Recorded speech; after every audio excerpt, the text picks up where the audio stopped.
Good morning, everyone. My name is Kyle Stetzel, and I'm the Media Relations Manager of the San Jose Sharks.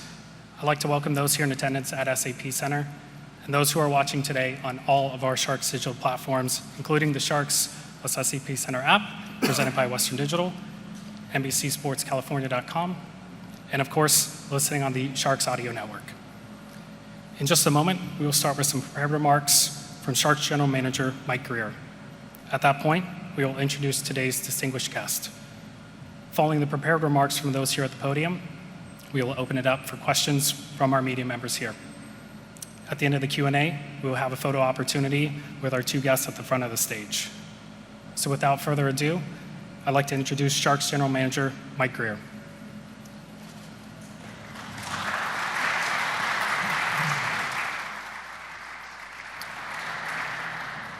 Well, I'd like to thank everyone for coming out here today. It's a big moment, not only for myself and for the organization.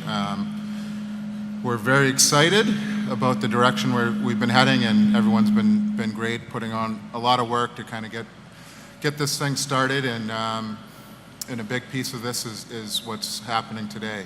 So thank you all for coming. I'm extremely proud and very happy to announce the next coach of the San Jose Sharks, David Quinn.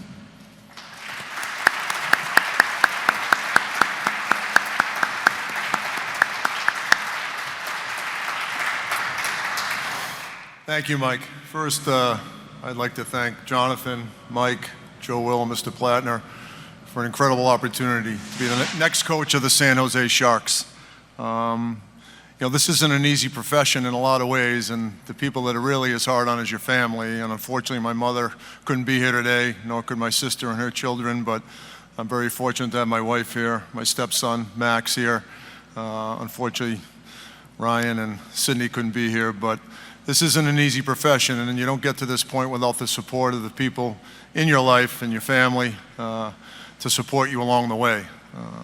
When you have a moment like this in your life, you think about the people that help you get here. And I think about the people in my life that have helped me through some difficult times. My former coaches, Larry Piatelli and Peter Bragdon at the Kent School and at Boston University, Jack Parker, Ben Smith, who gave me my first coaching job at Northeastern University all the way back in 1993. And I've been very fortunate in my coaching career, no more fortunate than I am today to be the next head coach of the San Jose Sharks. One of the things that drew me to this job was an opportunity to work with Mike. Mike and I have known each other for a long time. I've got a tremendous amount of respect for him professionally, but more importantly, personally. With an opportunity like this to work with Mike and Joe and Jonathan, we certainly know what's in store for us and ahead of us. But we want to bring back that winning culture that has been here for a long, long time. And I know the last 3 years have been difficult, but I also think that's been a byproduct of the success that the Sharks have had over the last 15 to 20 years. Sometimes you go through a little bit of a dip when you've been as successful as the Sharks have for such a long period of time.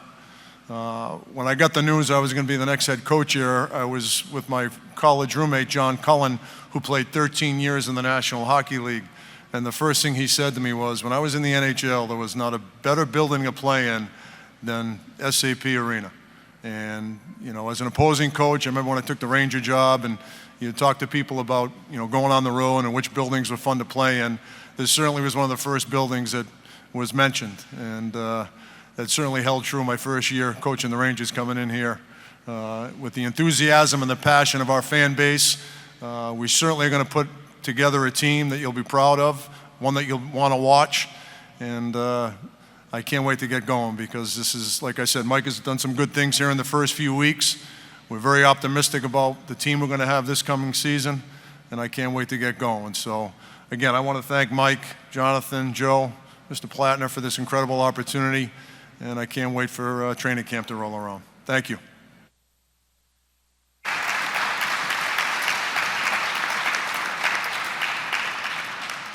We will now open it up for Q&A.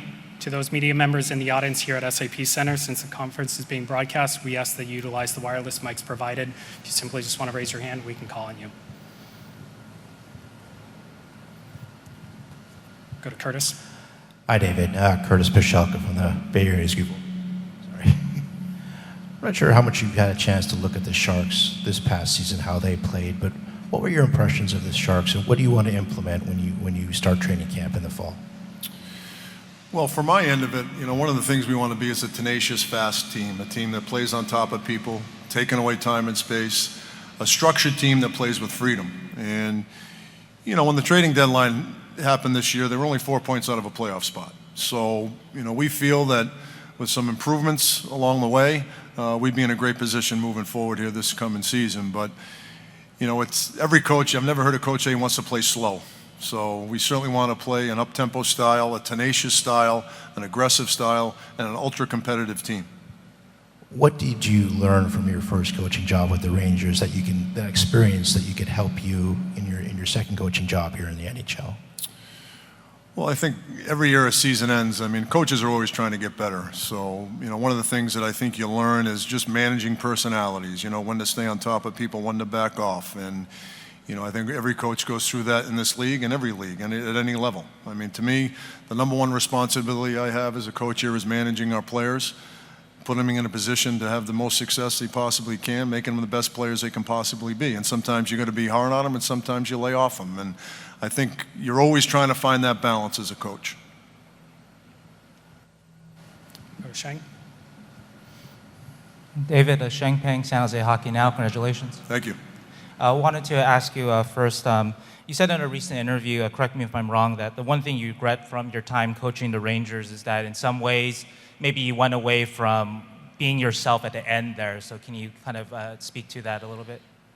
Yeah, I think especially at this level, everyone asks me, what's the biggest difference between college hockey and the NHL? And it really wasn't the coaching. It's, the amount of people that are involved in the organization. And, I'm a very collaborative person. I want opinions. I want input from people. And sometimes it can be a little bit overwhelming. And you start maybe getting away from your personality and doing the things you normally do. And, I think that's one of the things I learned in New York is, balancing the information, balancing the opinions you're getting from people, and really coach to your personality. And, that has put me in a position to get to where I am today, and I think that's very important for anybody, no matter what you're doing in life, coach to your personality. What do you think the Sharks team needs to do to make the playoffs? Well, as Mike and I talked about, I think a lot of the answers are in their locker room. If we can get everybody to be just a little bit better, we're not asking a guy to go from 5 goals to 40. We're not asking a guy to do things he's not capable of doing. But what we want everybody to do is do the things they can do just a little bit better. And if you've got 23 people being 5 to 10% better, that's the difference between making the playoffs and not. And Mike, a couple of questions. What made David stand out among the coaching candidates that you had?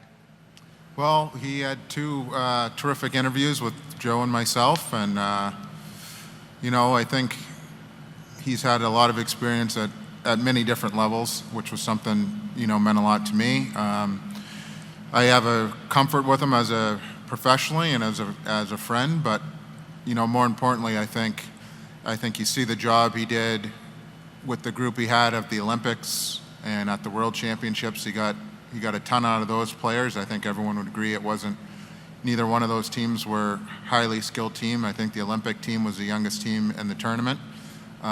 They went undefeated through the preliminary round. And, I think guys are always, for the most part, better in their second job. You and Curtis have talked about it, the things he's learned from his first job, and I think he's a better coach for that Ranger experience. And, we have some big personalities on our team, and you look at the guys he had to deal with in New York. Panarin was 3rd in the MVP balloting when he was coaching. Adam Fox won the Norris. Mika had his best season up until I think maybe this year he ended up passing it with his playoff performance, but he had his best season under Quinny. So he gets the most out of his best players. He knows how to manage his best players, and he believes in some of the player development principles that I believe in. So when I put it all together, he was really the best choice for this job. And your times in New York didn't coincide, but did you speak with anybody back there about David's time with the Rangers, be it Chris Drury or anybody else, and what did they have to say? Yeah, of course I talk with those guys, but those conversations I have with Drew and management over there will stay private. And but yes, I talked to them about Quinny, and they all had very, very good, positive things to say about him. Hey, David, Mark Yakolovich, Bay Area Sports Rep. You mentioned how you wanted a tenacious, fast team to play for you. Can you expand a little bit more on your coaching philosophy, and do you believe that this group of players you have right now will be able to buy into that?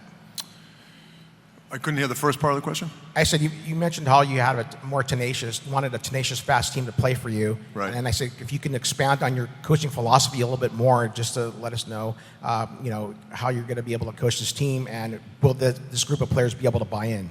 Yeah, well, my coaching philosophy has always been relationship driven. I don't care what you do in life. If you don't have a connection to the people that you're leading, whether you're a manager of an office or coaching a hockey team, you're not going to get the most out of people. And that's been the foundation of my coaching philosophy, regardless of the level I've coached at. And when the people you're leading know you care about them and want what's best for them, you've got a much better chance to get the most out of them. And everything we do, our players are going to know that it's for their best interest. We want them to be the best player they can possibly be, and we want to win hockey games. And so as opposed to an X and O's approach, to me, that's the basis of my philosophy. It's personality driven, it's relationship driven. We certainly want to play a fast, tenacious style of hockey. It's a game played in a small area. Mistakes happen. We want to be a structured team that plays with freedom. And I do believe this team is capable of doing that. And for Mike, how much did the BU connection to Dave factor in choosing him? Did you go to BU? I didn't even know that. I mean, it didn't factor into the decision. I think it's just the cherry on top, trying to get some more Terriers out west. But but it didn't factor into it. I mean, David came down to it that David was the best candidate for the job. Some questions on Zoom for some of the media members that weren't able to participate here in person. So Dylan, I'll turn it over to you. From Neil Boudet with the New York Times. There are a lot of Boston University connections here, including the ties and experience both Mike and David have had working with Chris Drury. Can Mike and David comment on those ties and how they've brought them together with the Sharks? And how well have the two known each other before this coaching position opened up? There's a lot. Do you want to start with the first one? Well, I'll answer a little bit, and then I think maybe Quinny can speak on it. I think we all kind of came together. I think Jack Parker's kind of the tie that binds us all together. The program has got a lot of history, and we all enjoyed playing there. And we'd go back in the summers, whether it's at golf tournaments or working out. I know when Quinny was coaching there, I needed to get out of the house sometimes and get a workout in, so I'd go down to school, and he was kind enough to kind of talk hockey with me and let me pick his brain. So I just think the BU community is very tight, and we all love the school and are proud of the program, and I think that just kind of leads to us, everyone having good relationships together. I mean, our relationship actually started. I was actually coaching Northeastern when Mike was playing at BU. And obviously we saw a lot of each other then, but as Mike alluded to, when I was an assistant coach there and a head coach there, BU would have a lot of summer skates, and I got to know Mike better there. My wife Carrie's a BU girl, his wife's a BU, Ann's a BU girl, so it runs deeper than the coaching staff. For David, how will your time coaching in the NCAA help the young up-and-coming players like Eklund, Bordeleau, and Weisblatt? Well, I think every coach draws from their experiences, and I've been very fortunate to coach at a bunch of different levels, whether it be the U.S. national program in Ann Arbor, Michigan, coaching 16 and 17-year-olds. Obviously, my background started in the collegiate level, and I think that it certainly helps when you have a connection to the youth, understanding what players of that age are going through, not only professionally but also personally. A 22-year-old NHLer isn't immune to the other challenges of a 22-year-old who's not playing in the National Hockey League, and I think it's important for the coach and people in the organization to realize that. But I think without question, those experiences have helped me to deal with younger players. And then for David again, how much pressure to win is there now to have with the championship Warriors as your fellow Bay Area sports franchise measuring stick? Well, there's pressure all the time. Nobody puts more pressure on themselves than coaches and general managers. And, certainly congratulate the Warriors, but, I don't think that's going to put any extra pressure on us, at least me personally. I put enough pressure on myself. I know Mike holds his standards pretty high, so we certainly congratulate the Warriors and happy for them, but I think our level of our standards and our expectations don't change. And then this is for either. There's new leadership in Mike Greer and Dave Quinn. Has there been discussion yet about potential new leadership or leadership changes among the players with the captains and alternates? No, there hasn't. No. And last one we have here, this is for David. In working with the Barracuda, how will you help judge whether a player in the AHL has earned a roster spot with the NHL team? Well, to me, the beauty of our situation is I think John McCarthy, our coach, he played for me at BU when I was the associate head coach from 2004 to 2009. John and I had continued a relationship after that. There couldn't be a better guy coaching our American Hockey League team. So the fact that he and I have a previous relationship, an awful lot of respect for each other personally and professionally, I think will make our relationship with the Barracudas unique. And so obviously our communication will be consistent. It'll be often, and there'll be no surprises in what's going on with our American Hockey League team. So any decision we make will be well thought out and well informed.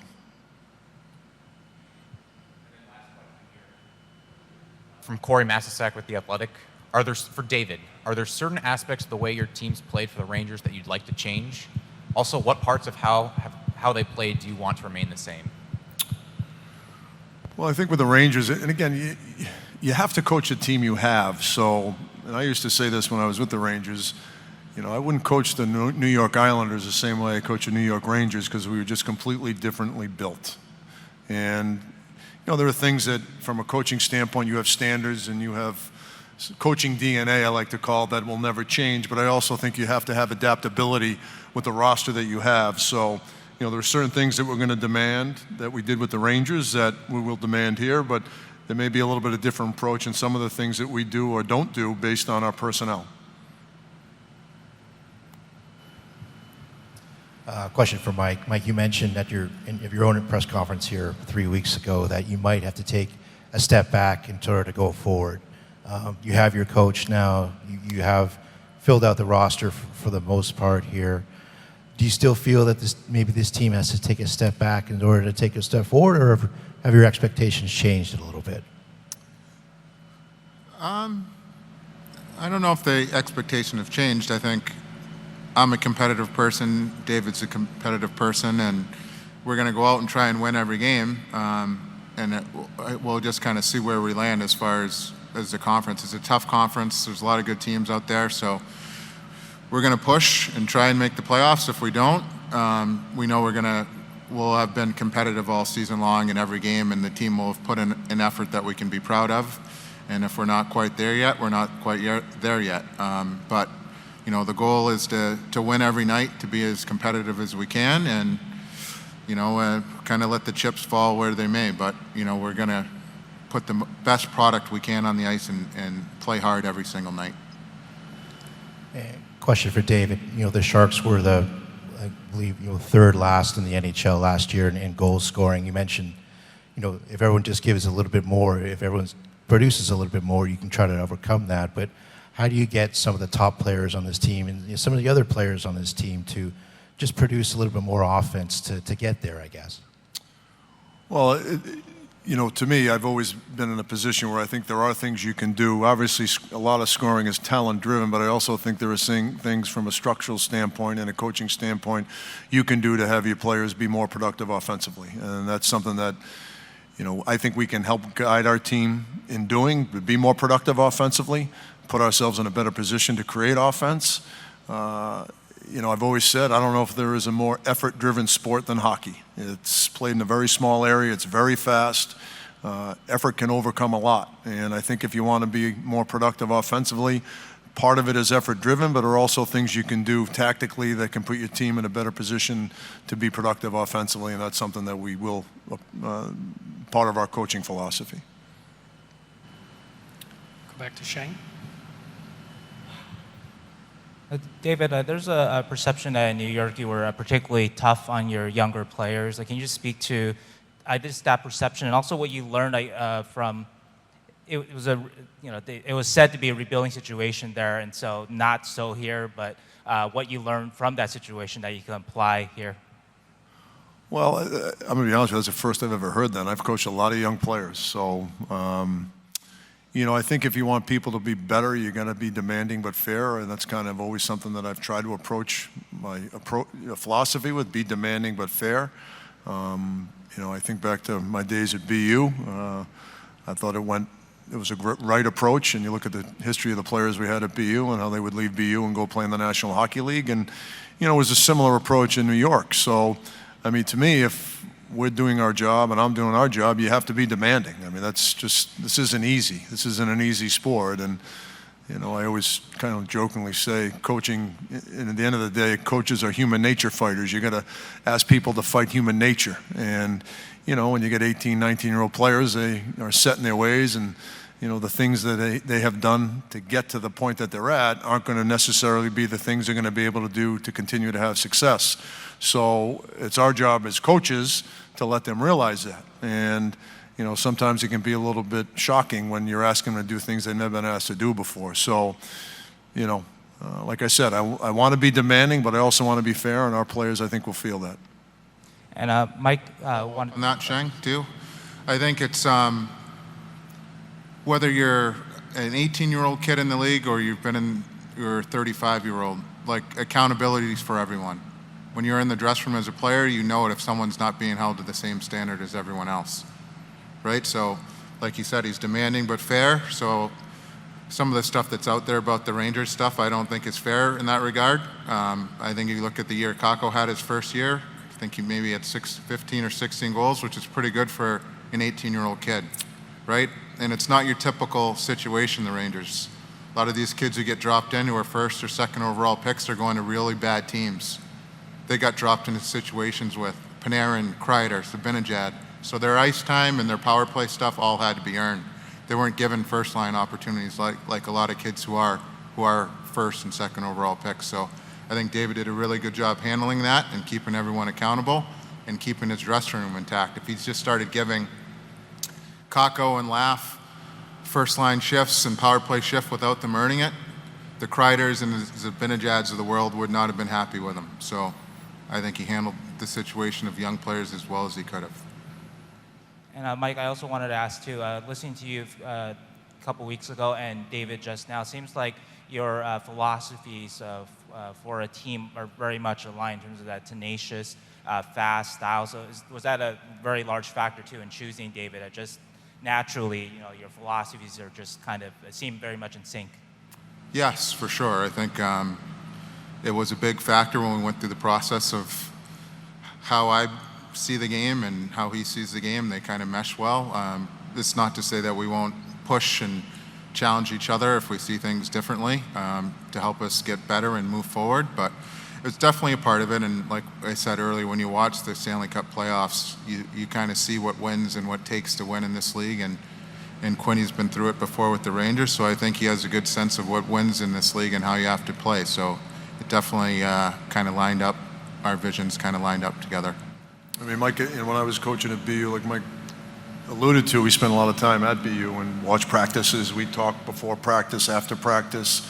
I just think instinctively we do see the game in a very similar way, and we have the same level of expectations. Like you said, there'll be respectful disagreements like there are with everybody in hockey. Hockey's a very subjective game, but I think what makes this situation unique is we had a high level of familiarity with each other, but I feel very good that I went through the process, and obviously other people felt that way as well. So that to me, that bodes well for the Sharks. We have one more in the back. Hi, Rochelle Romero, NBC Sports, California. Welcome to the Bay, Coach. Thank you. Have you been able to talk to any players, and how has their reception been? I have had a couple of text exchanges with some players. Have not talked to anyone yet, and I'm sure over the next few days I'll get a chance to talk to most of them. If not, all of them is my goal, so I will be certainly reaching out to all of them. Okay, that will conclude our Q&A session. At this time, I would like to ask Mike Greer to present David with his new team's jersey for a photo opportunity. If there's any photographers, feel free to come up to the front.